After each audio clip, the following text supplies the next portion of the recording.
अकलूज येथील विजय चौकातील श्रीराजे बागस्वार पीर देवस्थानाच्या उरूस कार्यक्रमास दिमाखात सुरुवात झाली असून विविध धार्मिक कार्यक्रमांचे आयोजन करण्यात आले आहे।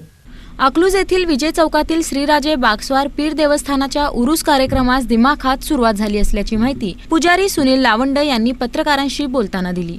1860 पासून सुरू असलेला हा उरूस आज तागायत हिंदू मुस्लिम एकतेचा संदेश देत साजरा केला जात आहे। सालाबादाप्रमाणे यंदाही श्रीराजे बागस्वार बाबा यांचा उरूस विविध धार्मिक कार्यक्रमांनी साजरा होत आहे। उरूस निमित्त गुरुवारी चुना व रंगरंगोटी, शुक्रवारी संदल, शनिवारी झेंडा व पालखी तर रविवारी पाकळणी असा कार्यक्रम आयोजित करण्यात आला आहे। यावेळी सुनील लावंड, बाळासाहेब लावंड, अमोल लावंड, इरफान शेख, मनसूर पठाण, गुलाब तांबोळी, रामचंद्र लावंड, शिवाजी लावंड आणि अमोल लावंड उपस्थित होते।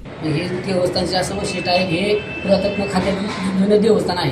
कमीत कमी 700 ते 600 वर्षापूर्वीचं देवस्थान आहे। या देवस्थानामध्ये पहिल्यापासून उरूस कार्यक्रम हे सगळे चालत आहे। तिथे ग्रामस्थच्याद्वारे इथं अन्नदान केले जाते।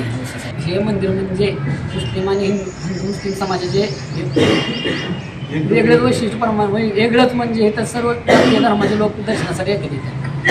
इथं हा मंदिर तालुक्यामध्ये कुठंच असं नाही की सगळं एका जागेवर आहे। हिंदू आणि मुस्लिम समाजाचे सगळे एका जागेवर आहे। सांगता येणार नाही का 700-800 वर्ष 1264 मध्ये तेव्हापासून उरूस चालू झालेला आहे। 1264 पासून उरूस सध्या अविरतपणे चालू आहे। आज तागायतवर चालू आहे। उरूसातील सर्व कार्यक्रम लावंड परिवार व ग्रामस्थांच्या वतीने सालाबादाप्रमाणे आयोजित करण्यात येत आहेत।